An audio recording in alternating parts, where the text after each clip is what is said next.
Hey guys, if you are listening to this recording, then probably that means that something went wrong with our live stream, but never mind, it's early days and I'm sure we will get it all sorted. But we are going to be carrying on, actually with having our last part of our World Changes sermon series, where we've been looking at ways in which we as followers of Jesus Christ, people walking in the footsteps of Jesus, can ultimately change the world. And we're going to be looking at a passage from Matthew, and it's Matthew chapter 14, and I'm going to read from verse 13 to 21. This is what it says. When Jesus heard what had happened, he withdrew by boat privately to a solitary place. Hearing of this, the crowd followed him on foot from the towns. When Jesus landed and saw the large crowd, he had compassion on them and healed their sick. As evening approached, the disciples came to him and said, "This is a remote place and it's already getting late. Send the crowds away so they can go to the villages and buy themselves some food." Jesus replied, "They do not need to go away. You give them something to eat." "Well, we have here only 5 loaves of bread and 2 fish, they answered. "Bring them here to me," he said, and he directed the people to sit down on the grass.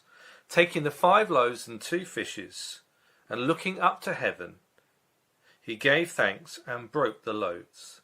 Then he gave them to the disciples, and the disciples gave them to the people. They all ate and were satisfied, and the disciples picked up 12 basketfuls of broken pieces that were left over. The number of those who ate was about 5,000 men, besides women and children. Now, we're at the stage now where we can have people over for meals. And are you the sort of person that over-caters or undercaters or try to get it just about right. I grew up with a mum who overcatered. There was always plenty of food, and I guess I do the same. The other weekend we had some people over. There was only 4 adults and a few children, and I did couscous for 8 to 10 people. Let's just say we were eating that for a while afterwards.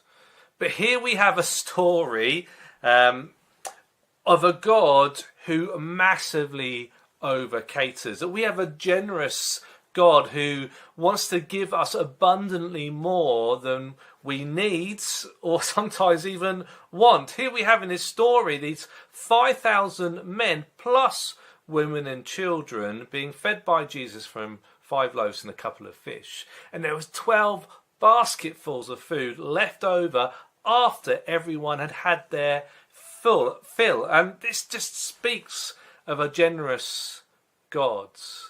If you are just getting by with what God has given you, then maybe you're not asking or expecting enough from God, because God wants to bless us abundantly. But actually, this is not what I want to talk about this morning. In fact, I'm not even going to touch on the miracle at all. I just thought it'd be good to read it because it's good to remind ourselves of the generosity of God. Actually, what we're looking at this morning is found in the first couple of verses from our passage. Let me just look at verse 14. It says, when Jesus landed and saw a large crowd, he had compassion on them. And we are looking this morning in our last part of the World Changers series on unleashing the power of compassion. And here we have an example of Jesus's compassion for people.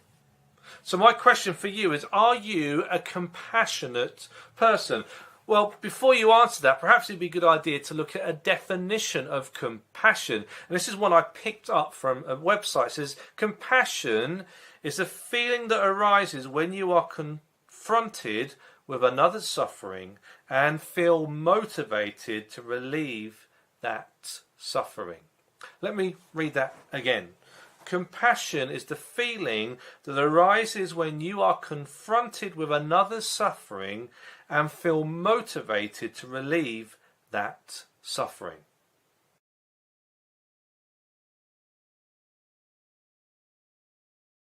You see, compassion is not just empathy. Empathy is feeling what someone else is feeling. It's certainly not sympathy, which is more like there, I'm sure you'll be okay, because compassion has got an action component to it as well.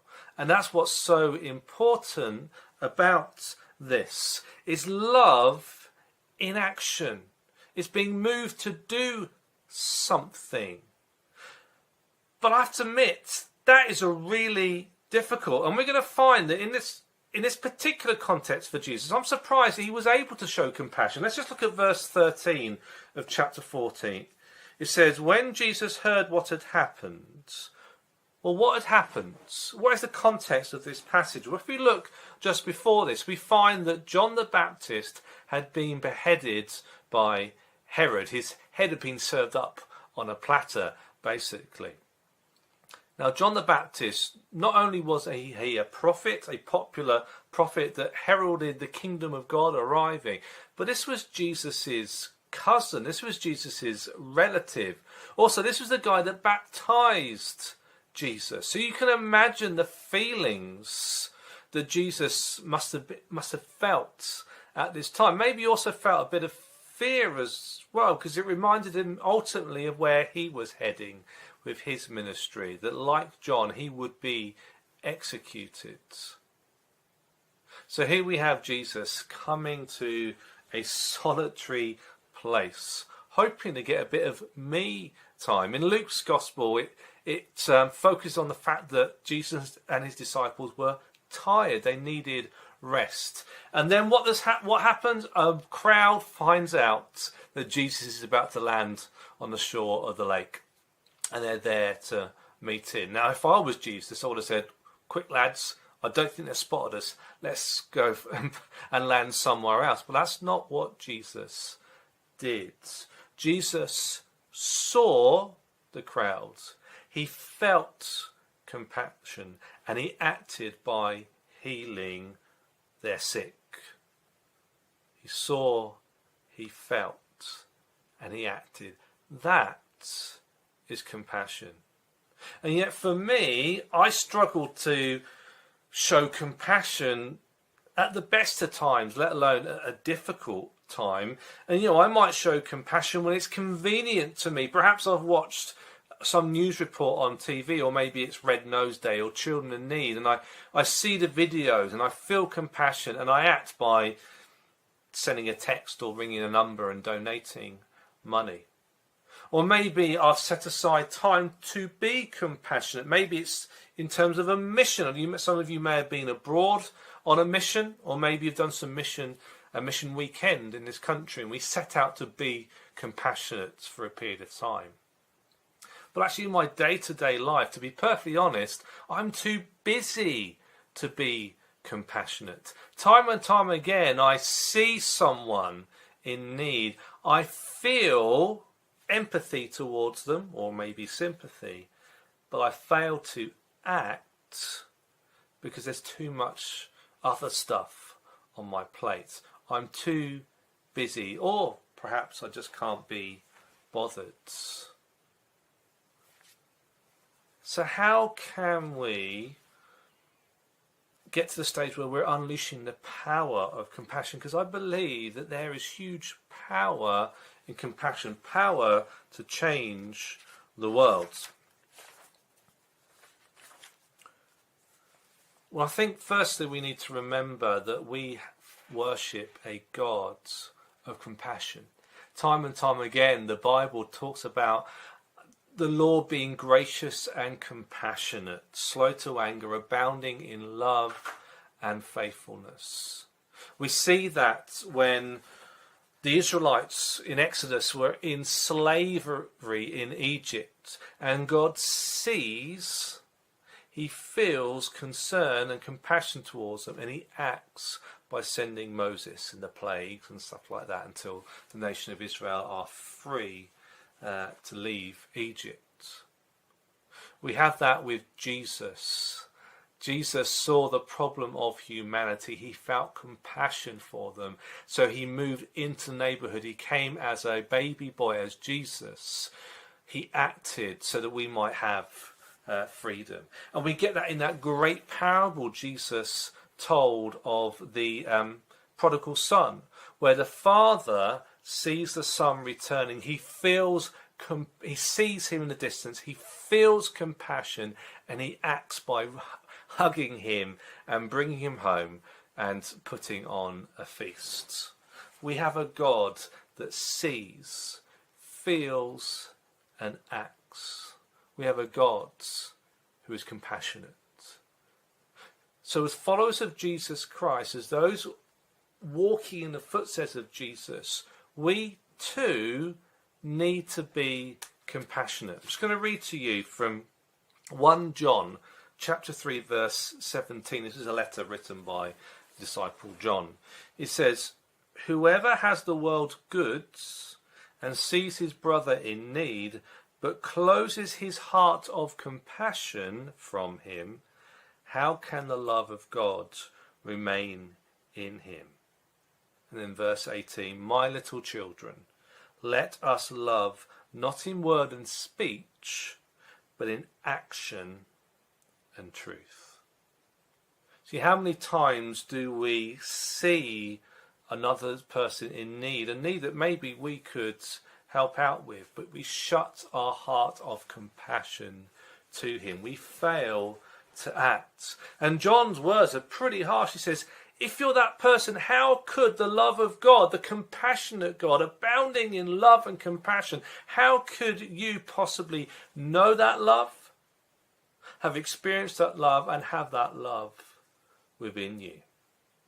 Perhaps, if anything, shows the fact that we are no longer a Christian country, and anything else, perhaps it's the fact that MPs voted that we would reduce the amount of aid that we're giving to other countries. We know that at this time the world is in crisis.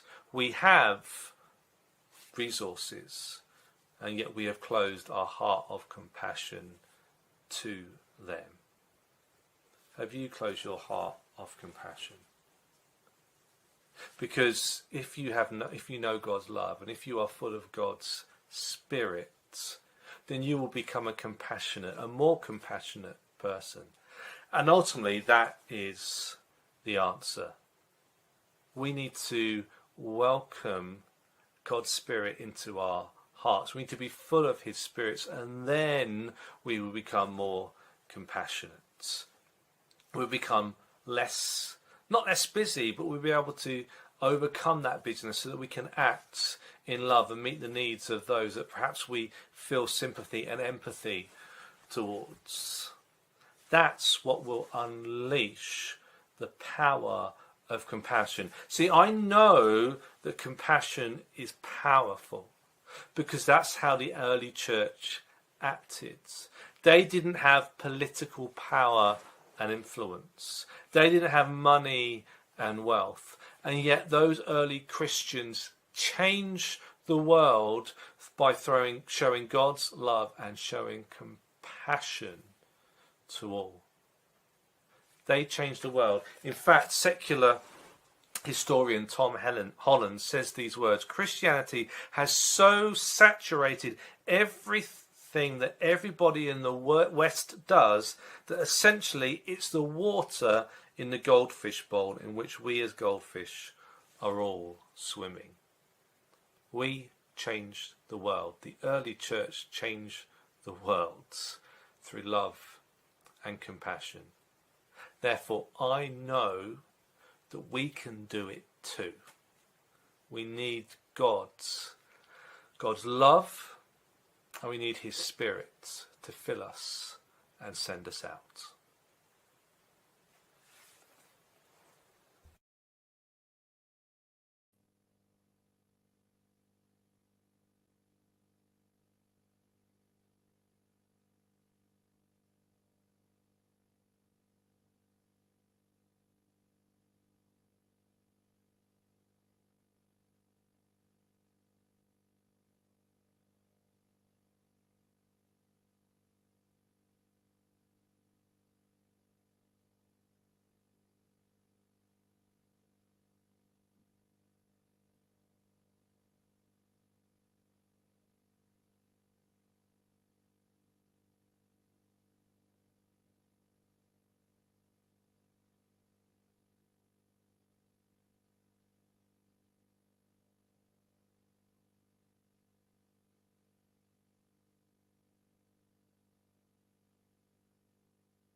How you doing?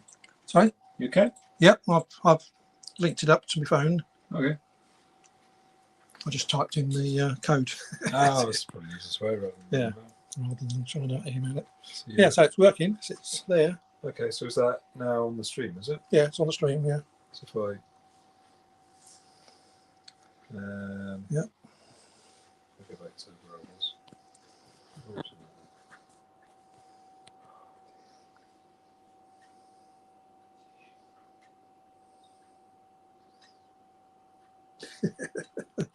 Cool. I thought I'll bring it down here because then it's like it is sort of Yeah, absolutely. Yeah. the real thing. Make it sound. I'll wander about into the hall.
Alison was freaking out about. Sorry, Alison was concerned about the card thing, but it all seems fine to me. So. the card. Yeah, this is the card software for the white cards. Oh, right. So it was all come to wrong days and. I can't see a problem. Sounds worried, doesn't she? Yeah.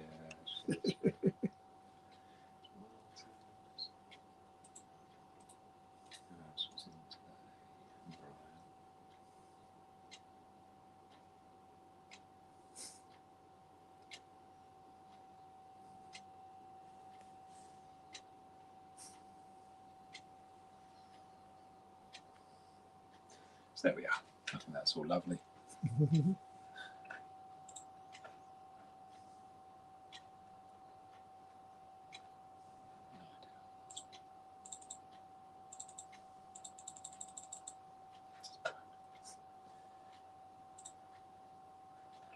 Cool. Well, I can't see much wrong with this at the moment. No. All seems okay. Yeah. I'll put a video on then, just to change it a bit.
Everyone needs compassion, love that's never failing.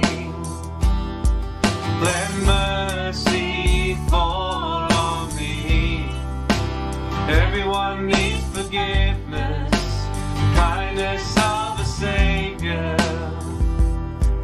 the hope of nations.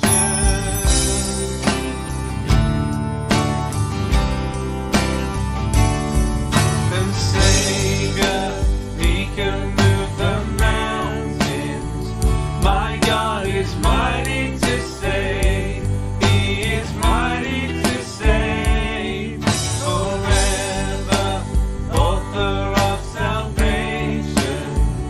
He rose and conquered the grave. Jesus conquered the grave.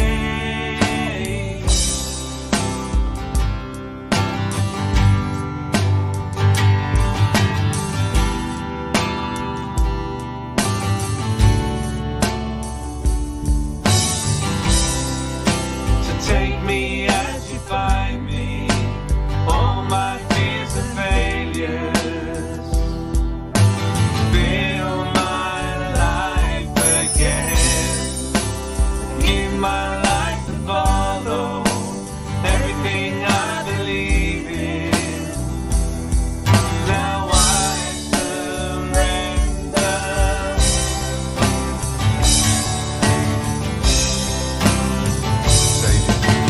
Savior, He can move the mountains. My God is mighty to save. He is mighty to save. Forever, author of salvation. He rose and conquered the grave. Jesus conquered the grave. Shine your light and let the whole world see. We're singing all the glory of the risen King. Jesus, shine your light and let the whole world see. We're singing for the glory of the risen King. Savior, He can move the mountains. My God is mighty to save. He is mighty to save. Forever, author of salvation. He rose and conquered the grave. Jesus conquered the grave. Savior, He can move the mountains. Mighty to save. He is mighty to save. Forever, author of salvation. He rose and conquered the grave. Jesus conquered the grave.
Somebody connecting in.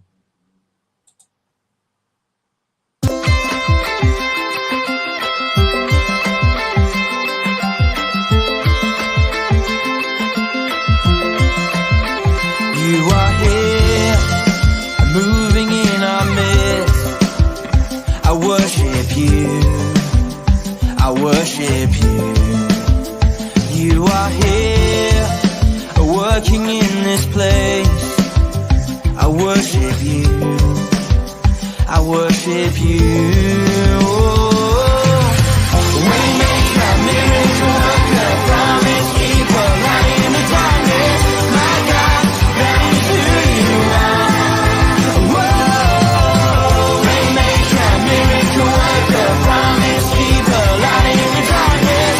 My God, that is who you are. You are here, touching every heart. I worship you.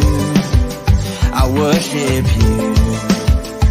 You are here, healing every heart. I worship you. I worship you. Oh, waymaker, miracle worker, promise keeper, light in the darkness. My God, that is who you are. Whoa, waymaker, miracle worker, promise keeper, light in the darkness. My God, that is who you are. You are here, turning lives around. Good sleep. I don't think there's anything else we can do. It's up, it's running. Internet's still running. We can stream on it. Fantastic.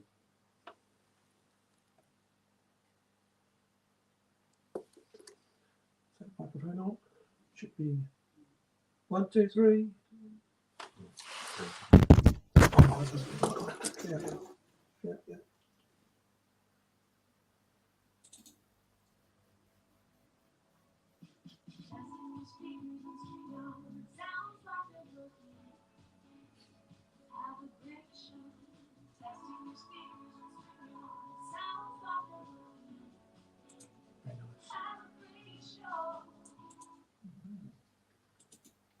Very nice. Yeah, I'll take it.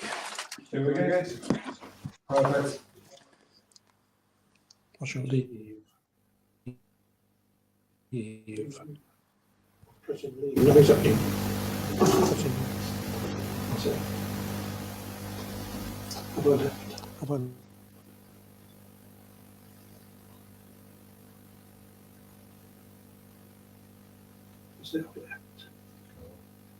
Yep, 42 minutes.